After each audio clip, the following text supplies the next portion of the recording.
que Vossa Excelência, com tamanha sutileza e elegância, escorreu a tese do Ministério Público, sem aviltar hoje quem aqui está no banco dos réus. Isso para nós é motivo de dúvida. Meus cumprimentos e respeito. Cumprimento também a excelente Kelly, meus cumprimentos e meu respeito.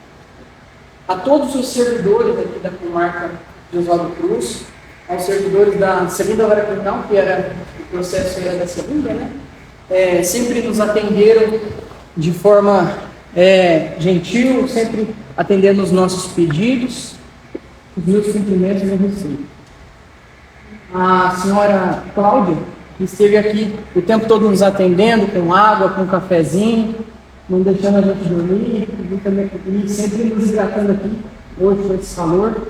Meus cumprimentos, não sei onde ela está. Aos oficiais de justiça que, muito antes dessa sessão acontecer, vem trabalhando arduamente para intimar as testemunhas, intimar os jurados. Sem eles, tenho certeza que esse julgamento hoje não seria possível. Meus cumprimentos e respeito. Hoje também para assistir esse julgamento. Com a presença de vossas referências que dão validade a tudo que acontece aqui no julgamento. Então, vossas excelências podem dizer lá, olha, hoje o prefeito de justiça, seja de absolução, ou seja de condenação, vossas excelências devem dar essa unidade. Aos advogados da defesa, meus cumprimentos, mais uma vez está aqui trabalhando ao lado do Dr. Rafael, doutora Fabíola, que é minha esposa, meus cumprimentos. Sr. João, hoje chegou o dia do julgamento do seu processo, hoje chegou o dia colocar um ponto final nessa incerteza da condenação ou absolução. E assim, o senhor seguir a sua vida de uma forma que coloque um ponto final nisso que aconteceu, nesse episódio que aconteceu na sua vida. Meus cumprimentos. Primeiro, a excelentíssima senhora Renata, a excelentíssimo senhor Rodrigo, a excelentíssima senhora Luciane, a excelentíssimo senhor Douglas, a excelentíssima senhora Fernanda, a excelentíssima senhora Gabriela e a excelentíssimo senhor Luiz. Gostaria de agradecer a presença de vossas excelências de hoje, porque eles estão aqui com uma tarefa difícil, uma tarefa que é representar a sociedade. Não só dar uma resposta para a sociedade, mas julgar a partir das provas. Vocês hoje não vão decidir somente sobre a liberdade do seu João, mas sim sobre a vida dele. Então, essa é uma tarefa muito difícil. Essas excelências hoje vão julgar um semelhante. Isso que corre aqui, na mesma coisa, vocês podem adquirir. O papel, então, do Conselho da Sentença não é só dar uma resposta, mas é julgar. E julgar a partir dessas provas, essas provas que estão contidas no processo. Vossas excelências estão aqui hoje porque são um seleto grupo de pessoas que foram escolhidas a default, como o promotor disse mais cedo. Vossas excelências estão aqui hoje porque nunca se ligaram aqui, senão não estão aqui. São pessoas que nunca tiveram uma condenação, nunca tiveram uma passagem pela justiça. O processo penal, elas andam juntas. E as duas, o processo penal anda junto com a prova e elas se julgam. Hoje, vossas excelências têm que errar o mínimo possível. Porque todos nós somos falíveis. Todos nós. O único que nunca falhou é aquele ali. Por isso que ele está ali. Para lembrar a gente que todos nós podemos cometer falhas, podemos cometer erros. É isso que ele mandou aqui. para nos lembrar que o único que foi perfeito é somente Ele. Então lembre disso. E Vossas Excelências vão julgar um semelhante. Lembre, todos nós como estamos. Por isso, Vossas Excelências têm que errar o mínimo possível. Como que funciona o juízo? Aqui são julgados os crimes dolosos contra a vida. Homicídio, valor, reduzimento, instigação e auxílio ao suicídio.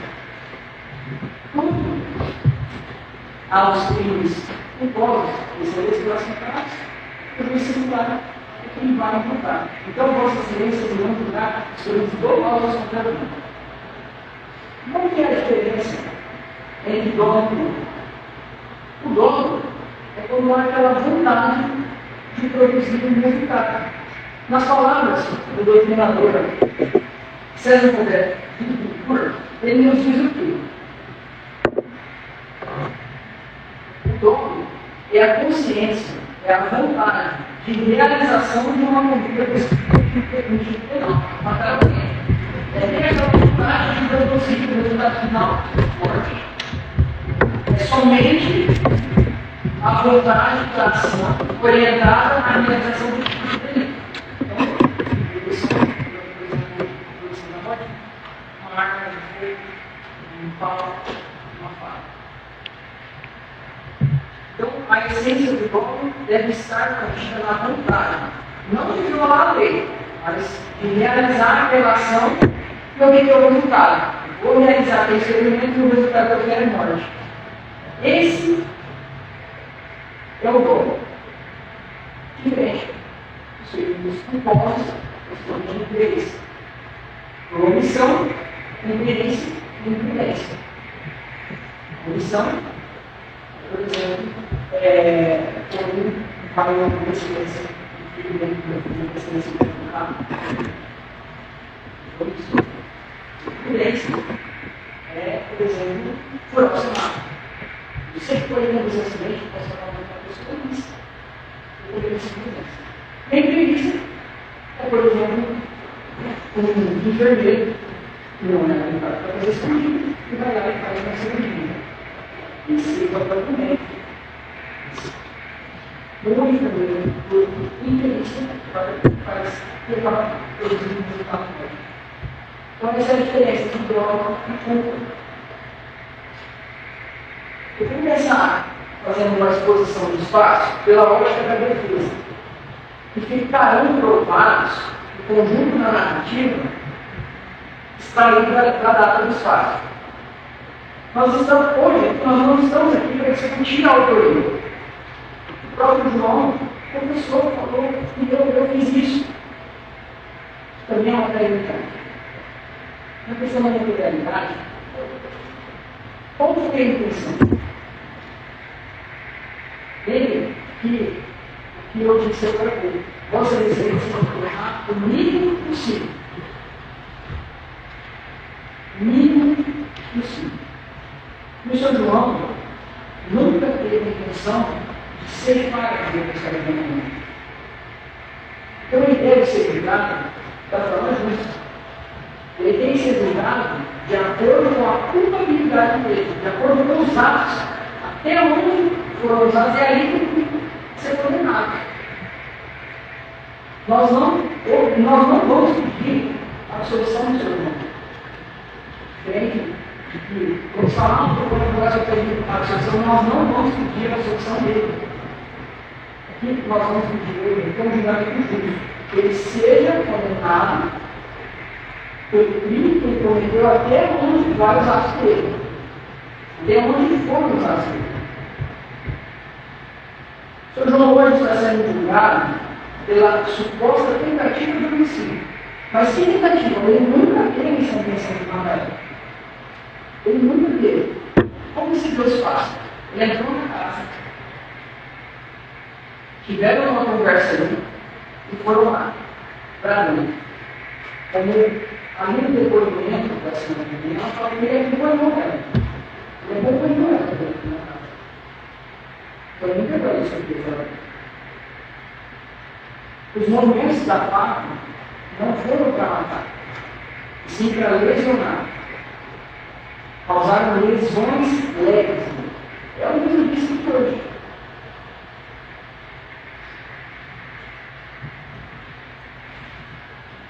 Outro ponto, eu trouxe para o meu serviço, que eu tinha uma testemunha para dizer como que foi que o seu João teve uma lesão. E desde o início, desde do depoimento dele na delegacia, ele sempre manteve o depoimento dele. Ele estava deitado no chão, ela veio e me chutou, ela entrou e depois retornou, pedindo para ir embora e me chutou de novo. Ele nunca mudou o depoimento dele, sempre manteve o mesmo. E detalhe, na delegacia ele não estava acompanhado de advogado. Ele não teve nenhuma orientação. Ele falou que realmente aconteceu, o que tinha acabado de acontecer.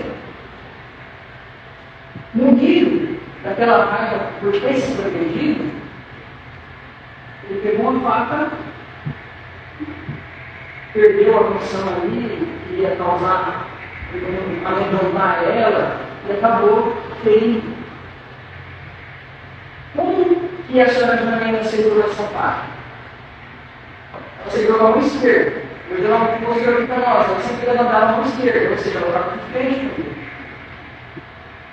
E a mão dela foi cortada aqui, não foi aqui.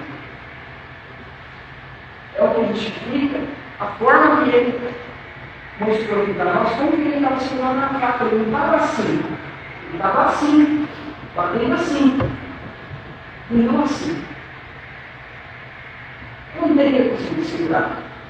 Porque no momento que ele tirasse, ela teria já cortado a mão de novo, ela não conseguia segurar de novo. Ela segurou uma vez só essa faca.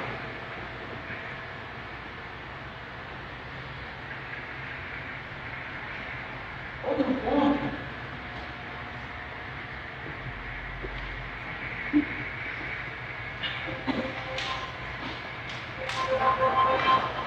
Que é um detalhe importante. E o meu promotor mostrou para nós de duas formas. Não sei se vocês perceberam, mas primeiro ele segurou a faca dessa forma, depois ele segurou dessa. Não daria tempo dele trocar o jeito que ele estava segurando. Então ele segurou de uma forma só, assim. Quando ele estava fazendo assim, ela segurou dessa forma. E onde causou esse motivo? Ele levantou, ela segurou aqui.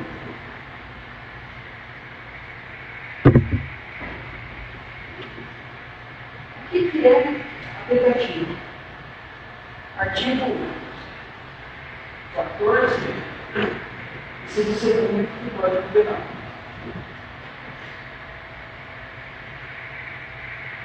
O conceito de crime tentado é a realização incompleta de uma conduta típica. O que é uma conduta típica?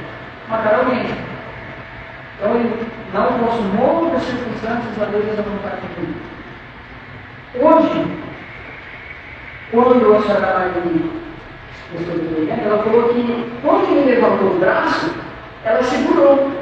Perceba esse detalhe. Ela disse que quando ele levantou o braço, ela segurou. Quando nós pedimos para o seu João reproduzir o que ele fez quando a senhora Margarida entrou, ele fez assim. Foi quando ela segurou o braço, tinha a faca e empurrou ele. Então ele já tinha cessado a agressão.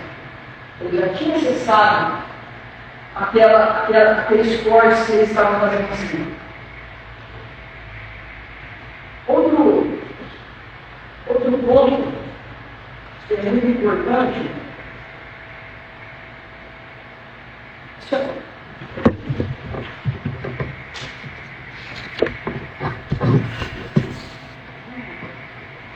senhora Marlene hoje disse para nós que a distância que ela estava da casa dela até onde estava o seu João, nossa menina, foi mais ou menos aquela distância aqui. Seu João, por favor, vem aqui. Não tinha acontecido ainda. Exatamente aqui. Não tinha acontecido ainda as agressões.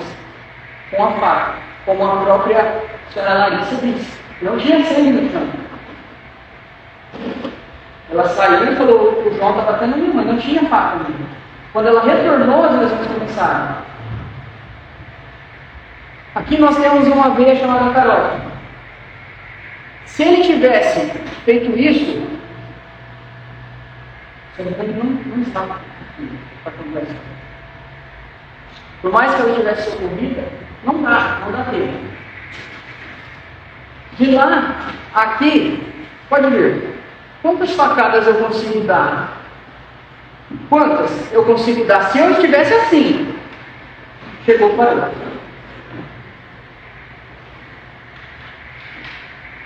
Quantas teriam sido?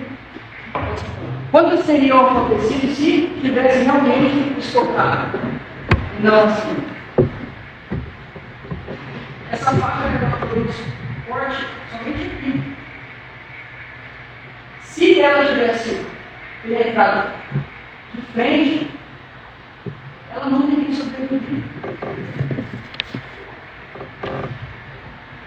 E essa veia que nós temos aqui no pescoço, se tivesse sido introduzida para cima, por isso que foi assim. Então, a primeira tese que a defesa traz, que nós pedimos para a nossa experiência, é a desclassificação da tentativa de homicídio para lesões corporais de natureza grave. Por que grave? Porque ela ficou impossibilitada de trabalhar mais com dentista. Bem, o que a gente está pedindo aqui é um julgamento justo. É que ele deve ser condenado sim, mas de forma justa, de acordo com os atos dele, de acordo com aquele resultado que não gerou risco para a vida dela. Então, o que é a lesão corporal?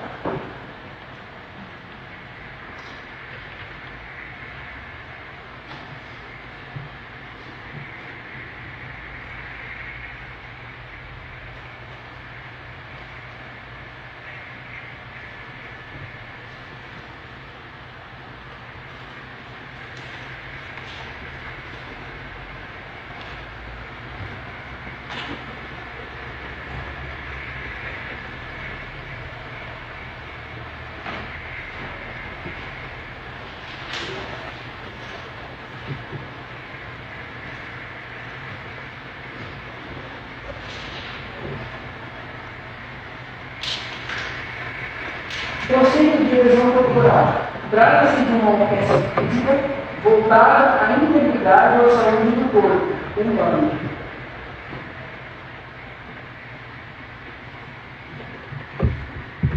Veja que as lesões que ela sofreu, como ela disse, foram todas superficiais.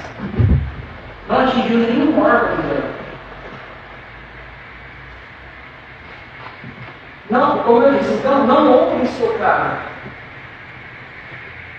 Dessa forma, se tivesse sido um corte grave, teria atingido sim a dele,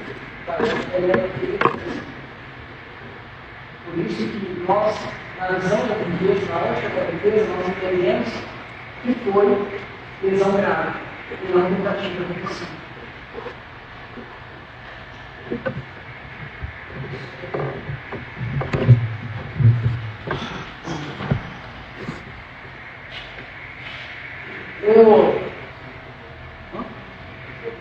Assim, o que o Rafael pode nos mostrar como que foi, então, os cortes.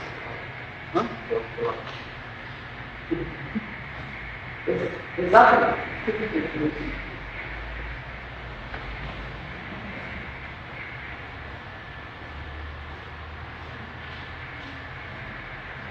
Se fosse estocado, lógico que ela aqui é mole, mas se fosse estocado, o corte teria sido muito profundo. Nenhum corte dela foi profundo. Todos foram superficiais. E é isso que a beleza pretende, obrigado, para os relacionamentos. Que eles sejam julgados de uma forma justa. Outro ponto que a gente precisa esclarecer, que foi reproduzido aqui, o depoimento do judicial, e foi informado para ele que o acusado quebrou esconder a faca. Isso não é verdade, nunca aconteceu isso, porque a própria senhora Margarida tinha tirado a faca da mão dele e tinha entregado para o filho dela tirar a faca da mão. Então ele nunca quebrou escondendo uma faca. Então, um ponto que a gente precisa para me deixar claro isso. E o Sr. João não surpreendeu a senhora Dona Maria dentro da casa como o depoimento dela, que acabou de ser introduzido. Ele acompanhou ela até o interior da casa. Como ela disse, então ela não foi pega de surpresa. Outro ponto que a gente precisa deixar claro é que os dois tiveram um momento de apagão. Nenhum dos dois consegue dizer o que está acontecendo naquele momento. A senhora Janaína, vários pontos ela fala, eu não lembro o que aconteceu, talvez nós falamos do professor não, disse, eu não lembro o que aconteceu. Porque eles nunca tiveram qualquer tipo de agressão entre os dois. Não é uma história do professor João. Como ela mesma disse, ele nunca levantou a voz para ela, ele nunca maltratou ela, nunca tiveram uma intimidade entre os dois. Foi um momento de fala, foi um momento, lógico, com certeza, inadmissível, causou lesões, mas que ele seja julgado da forma mais justa, de acordo com a medida dos atos dele.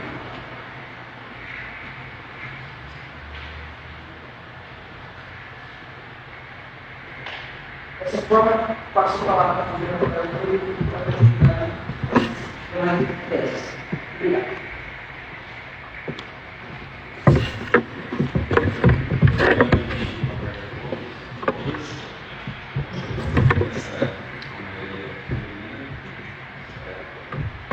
Interessante o fato de hoje.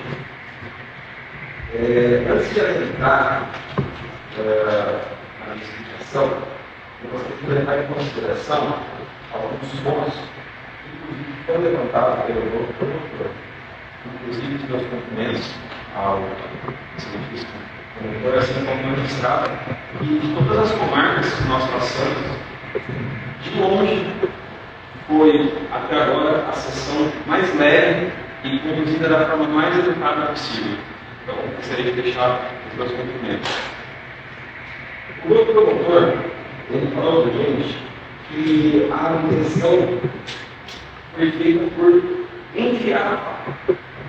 E ele ainda falou, prestem atenção, anotem, corpo contundente, mas existiu um equívoco por parte do promotor que corpo contundente é bater. Se ele realmente tivesse estocado como ele sustentou, não seria corpo contundente, seria perfil importante. Não só o obstáculo, o próprio laudo feito pela Polícia Científica do Estado de São Paulo, ela traça a nossa opinião. No estado em que se encontra, o referido objeto pode ser eficazmente utilizado, agindo como instrumento perfume importante e não corpo contundente. Existe uma grande diferença entre as duas. E é isso que a gente tem que levar em consideração. Como o doutor Tiago estudou para nós hoje, nós não estamos pedindo a absolvição do homem. Ele mesmo professor. E ele, diferente de todos que passaram aqui hoje, é o único que mantém exatamente o mesmo depoimento desde o momento em que foi ouvido após o fato, com o nome do doutor escapou. O depoimento após o fato é o rico de detalhes, é o que mais se detalha. Quando o Patrício fez isso na cabeça, e a todo momento ele fala exatamente a mesma coisa. No caso meu nobre colega que me sustentou a respeito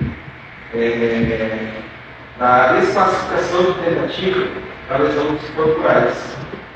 Mas, caso vocês concedam sentença que o homem faz o papel de juízes, não entendam dessa forma, uma das férias o da violenta emoção. Tá?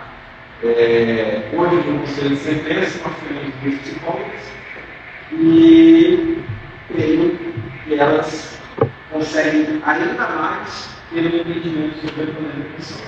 Tá? E o que é a violenta emoção? Segundo Merian Wester, eles são mecanismos biológicos de defesa. Tá? Mas eles são mecanismos psicológicos.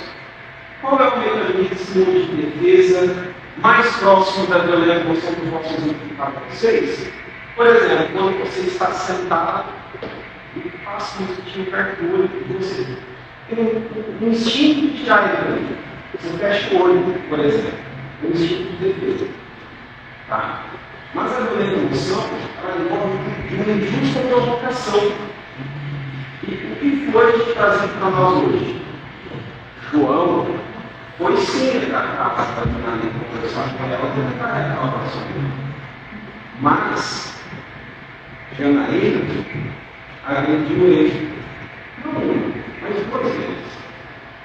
E não é só porque o João hoje sempre nós temos que a palavra dele é mentira, que a palavra dele não tem Deus.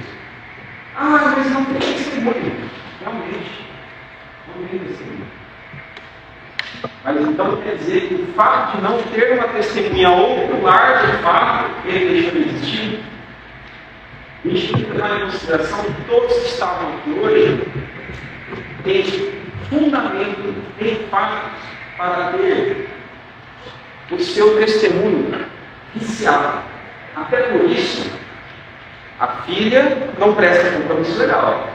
A vizinha deixou de prestar o compromisso legal para quê? Porque a amiga não tinha.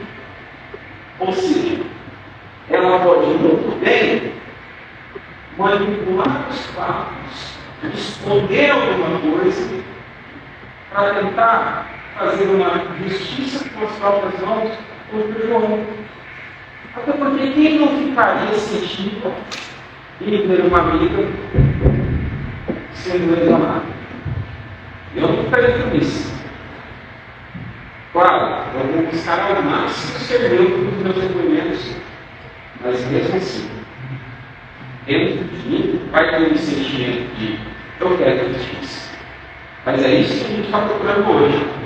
Nós estamos procurando justiça para Janaína, assim como para o João. Nós não podemos fazer justiça para a Janaína causando injustiça ao seu João. Nós temos que fazer uma balança. Até por isso, um dos símbolos do direito é a balança. A justa e compreensão e resposta. Nós temos que fazer essa análise. O Tiago está falando bem hoje. Nós temos que errar o mínimo possível. E a violenta emoção deve estar no artigo 65.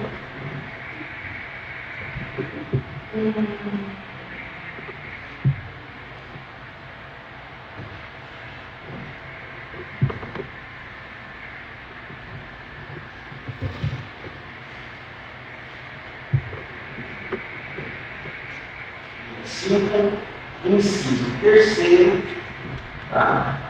A linha C e a linha D, que está por quê? Circunstâncias que atenuam a pena. É quando a pessoa comete um fato dentro de alguma circunstância do momento social que causa uma diminuição da pena. Aqui, ó. Inciso terceiro. Artigo 65 são circunstâncias que sempre atenuam a pena. Inciso terceiro.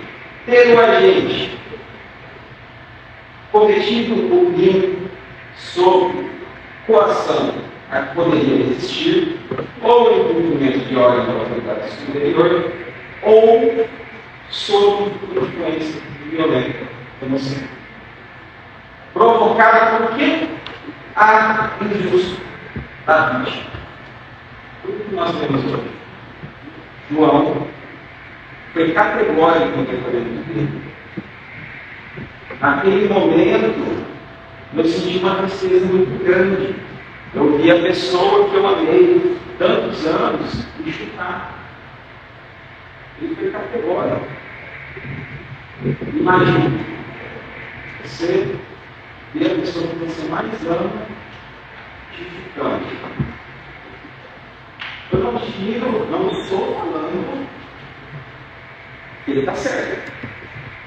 Nem eu, nem o doutor Tiago. Nós não concordamos com o que ele fez. Não está certo. Mas nós temos que levar em consideração as circunstâncias que causaram o fato. Nós não podemos fechar os nossos olhos para isso. Assim como João não confessa. E desde a delegacia, no seu primeiro momento, buscou exatamente a mesma versão. E ele se fala também na linha dele, tá? Que confessa espontaneamente perante a autoridade. A autoridade. Tá bom? Então, ainda sobre a violenta emoção, existe um ex-escrivão chamado Antônio Damasio. E ele pontua que a emoção é um reflexo da mente, ou seja, reflexo psicológico. Quando provocado um sentimento muito forte, existe uma reação patente, onde João perde totalmente a noção do sentido. Tanto que ele mesmo fala, existem momentos que ele não se importa, ele estava fora dele. E eu marco na cabeça dele. E quando ele se deu conta do que ele estava fazendo, ele cessou, ele parou. E quando foi que ele parou? Não foi quando a testemunha ocular, a Marli, segurou a mão. O doutor Tiago sempre ficou. Ele ergueu as mãos. Quando ele ergueu a mão, ela segurou. Torceu a mão dele, tirou a faca, sim, mas não foi ela quem cessou as agressões.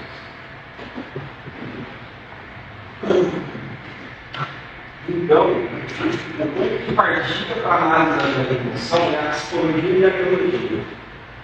Porque se trata também de questões clínicas que acontecem dentro da nossa cabeça. É uma explosão de sentimentos, uma explosão de raiva, que tira todo o nosso sentido.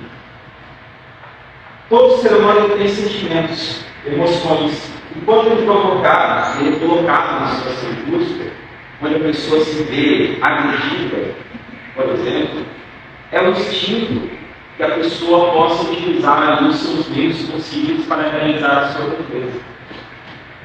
Perguntei hoje, fiz questão de perguntar para o João. João, quando o senhor entrou na casa da Canarina, o senhor tinha medo dela dentro do senhor de novo? Qual foi a resposta dele? Sim. E por quê? Todos que sentaram aqui hoje falaram exatamente a mesma coisa. Inclusive ele também. Jamais esperaria que muita gente. Ele é uma pessoa muito calma, ele é uma pessoa pacífica, ele é uma pessoa que tem história de facilidade. Mas todo mundo é um faltado. Enfim, um amor que pode transformar. Não, se vocês todos me disserem, eu não vou praticar, eu não vou roubar, assim não vai. É porque, como já foi várias vezes hoje, vocês são pessoas seletas, são pessoas ilibadas. A sociedade coloca tudo Porque confia em cada um de vocês. Sabe? São pessoas compromessadas. Agora, se cada um de vocês olhar no fundo dos olhos e disser, doutor, eu não vou matar. Doutor, eu não vou agredir. Eu vou olhar e falar, mentira. Mentira. Por quê? Se você provocar injustamente, se você perder a razão, perder a cabeça, você vai morrer. Se você vê uma situação em que você não concorda, você precisa tirar a violência. E é por isso que eu falo. Vamos julgar o João como os nossos.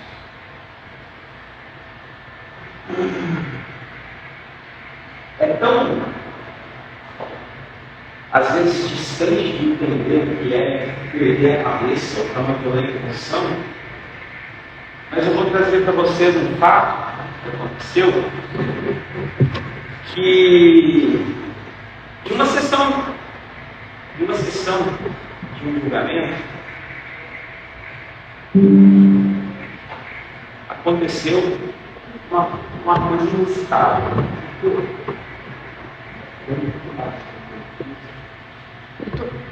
Material argumentativo. Material argumentativo aí, tá na internet.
Pessoas que são colocadas como as mais queridas da sociedade, tendo uma condição.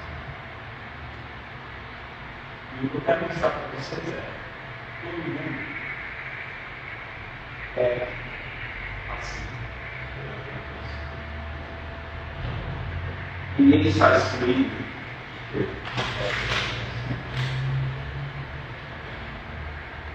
A única pessoa que talvez nós pensamos estar livre de poder não passar por emoção é, como o doutor já falou,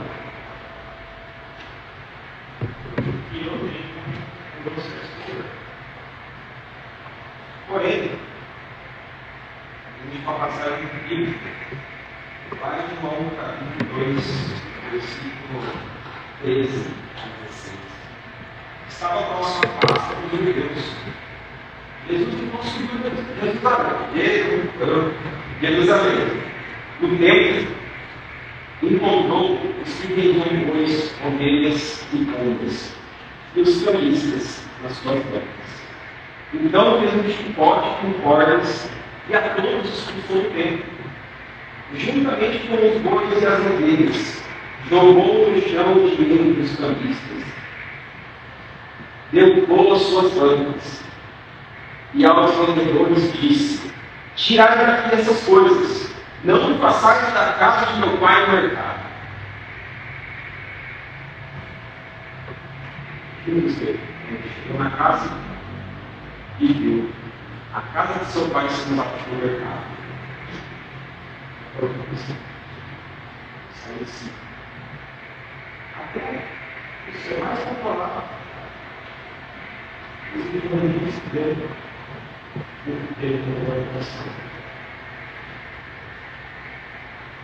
Então, caso Vossa Excelência entenda que não é assim.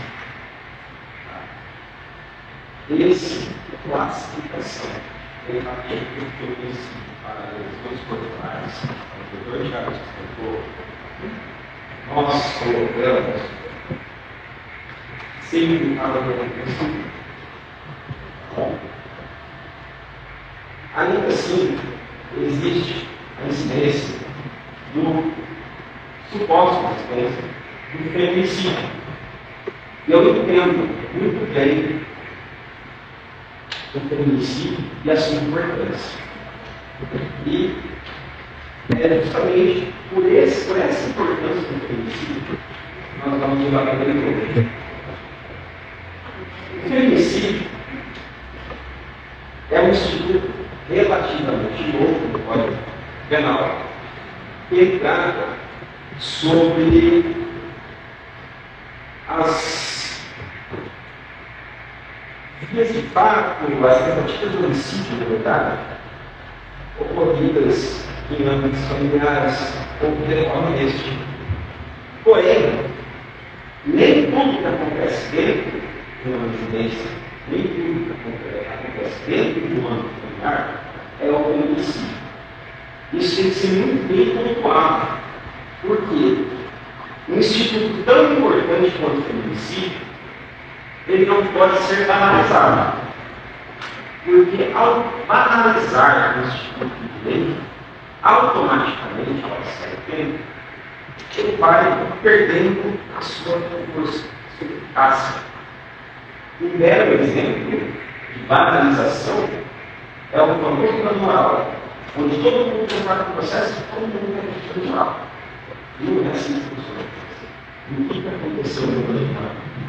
Automaticamente, com um certo tempo, o valor das combinações foi diminuindo. Porque acontece uma banalização. Para explicar melhor, eu trouxe para vocês o livro Carlos Alberto Garcês.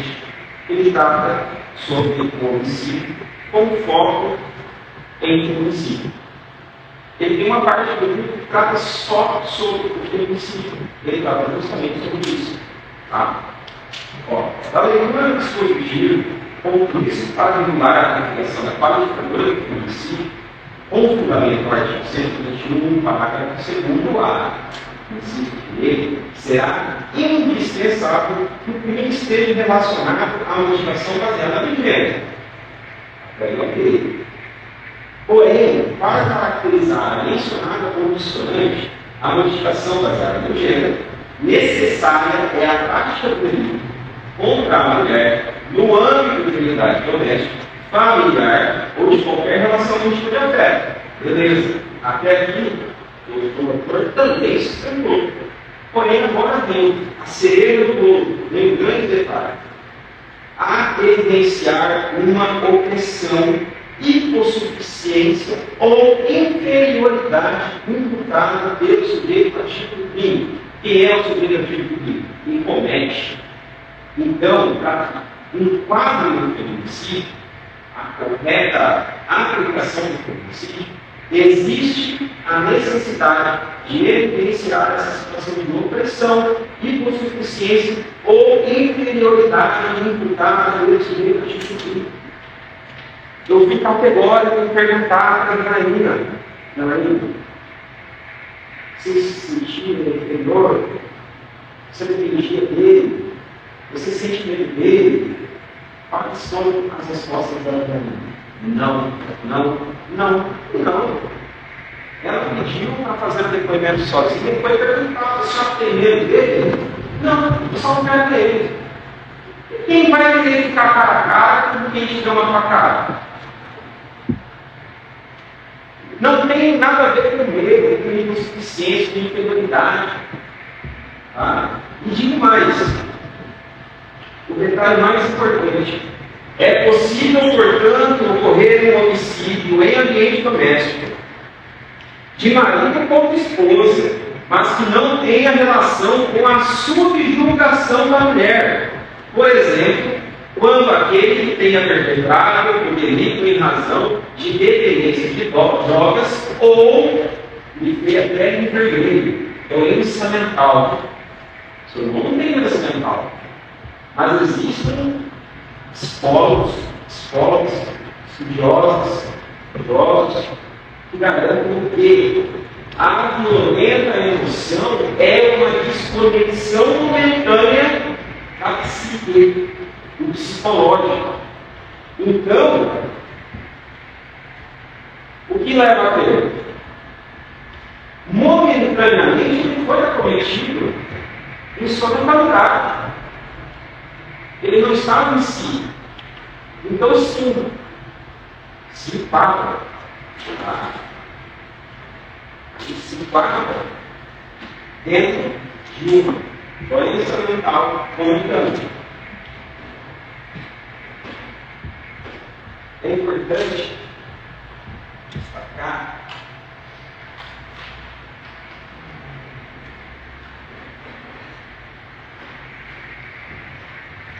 a declaração da PNS que a Janaína fez lá na delegacia.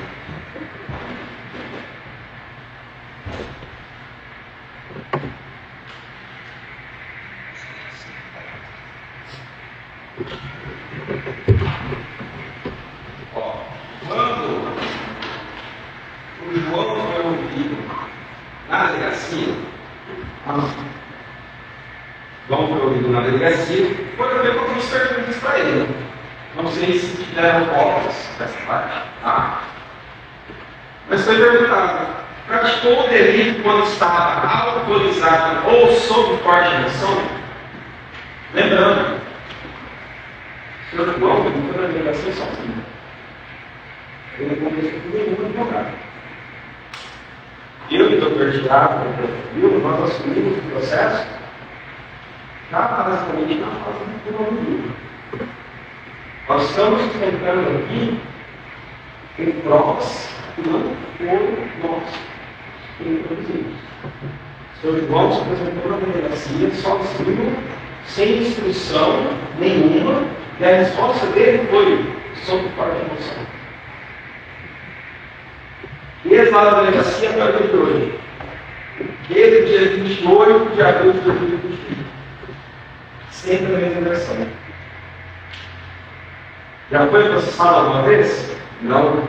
A sua atitude, ela foi premeditada e, portanto, o fim alcançado estava na sua vontade. Aí volta o doutor Tiago explicou.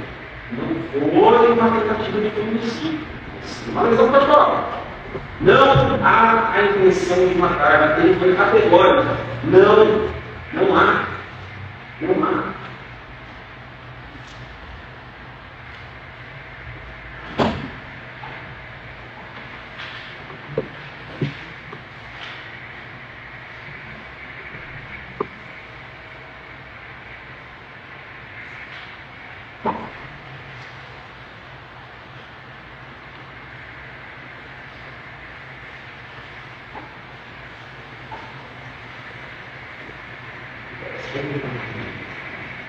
Aqui, existe um questionário que foi respondido pela Janaína.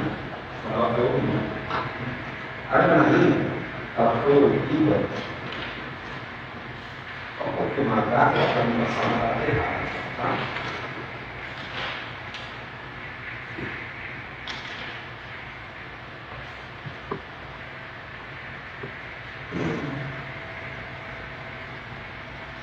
Ela foi ouvida no dia 5 de 5. Fato aconteceu no dia do 4. Tá? Ela foi ouvida e a primeira pergunta é: o agressor já ameaçou você ou algum familiar? Primeira pergunta. Resposta: não. Nunca ameaçou. O agressor já obrigou você a ter alguma relação sexual ou praticar atos sexuais contra a sua vontade? Não. Não.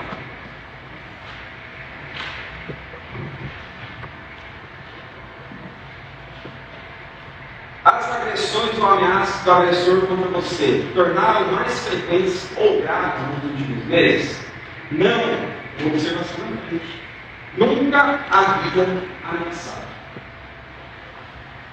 Ou seja, o comportamento do João não era nem agressivo e nem ameaçador. Quanto a mesma até hoje não se lembra. O agressor faz uso abusivo de álcool, droga ou medicamentos? Não. O agressor está com dificuldades financeiras, desempregados ou tem dificuldade de se manter no emprego? Ela respondeu sim. Porém, ele não estava desempregado. O agressor já usou ou ameaçou usar arma de fogo contra você ou tem fácil acesso a armas? Não.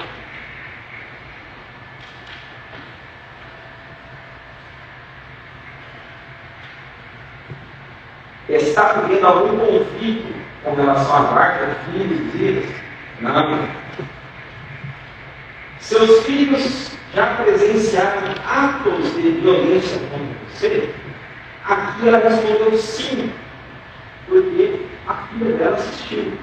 Hoje nós tivemos a prova ainda, perguntamos para ela: Janaína, tirando esse fato, seus filhos já presenciaram alguma coisa? E a resposta dela foi: não.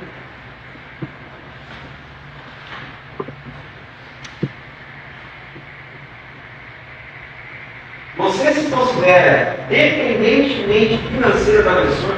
A resposta foi não. Então aqui nós vemos todas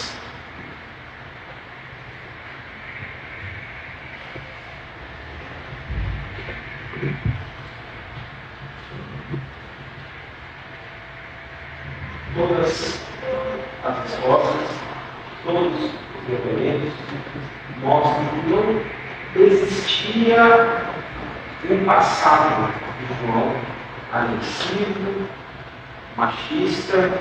Nós fizemos questão de perguntar nenhum tipo de subjugação em relação a Janaína.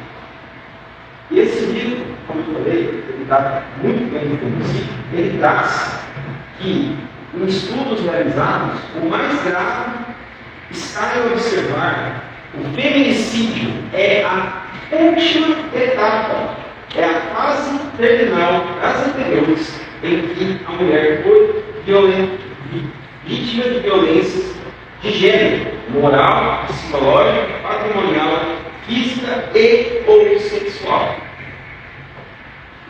Então, o que eu falo é: nós temos sim utilizado o artigo de feminicídio. Ele é muito importante para o direito, mas nós temos que usar quando ele cabe, com responsabilidade. Nós temos sim que dar a resposta para a sociedade. A resposta que nós temos que dar para a sociedade é: a comarca do Oswaldo Cruz é uma comarca justa. Ela não é uma comarca onde sentou no banco dela, cadeia, é preso. Não é assim que funciona. Isso não é direito.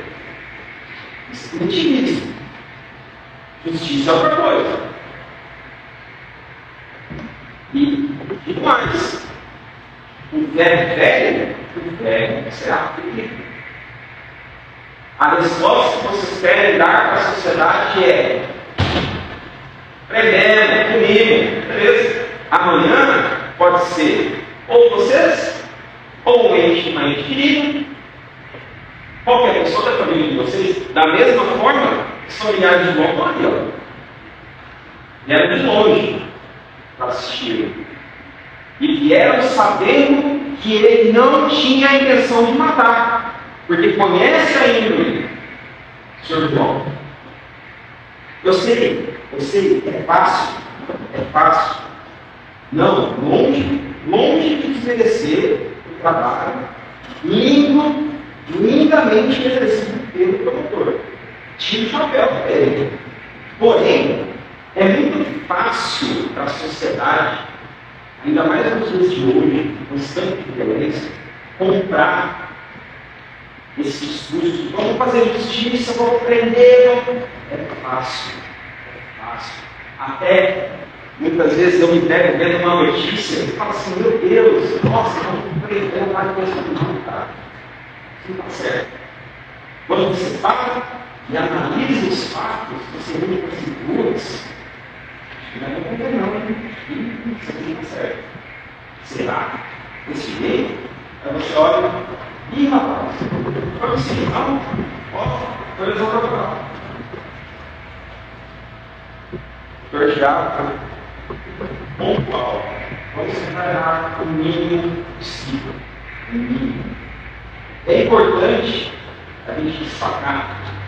Todo momento do depoimento da Janine, ela relatou que o relacionamento era pacífico, o João sempre foi tranquilo. A Janaína não tinha e nem sequer ainda tem medo da pessoa do irmão.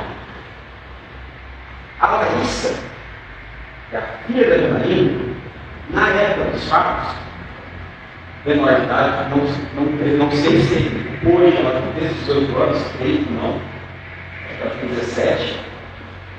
Ela, infelizmente, claro, também movida pelo ânimo, ela foi uma pessoa que deu depoimentos psiconéticos. Os 3 depoimentos que ela prestou, cada um não estava fechando o mesmo do outro, mas era aceitável. Na época dos fatos, ela era uma criança, ela tinha 16 anos, uma adolescente, era a mãe dela que estava ali. Era a mãe dela. É natural que a nossa memória exclua algumas coisas da nossa vida.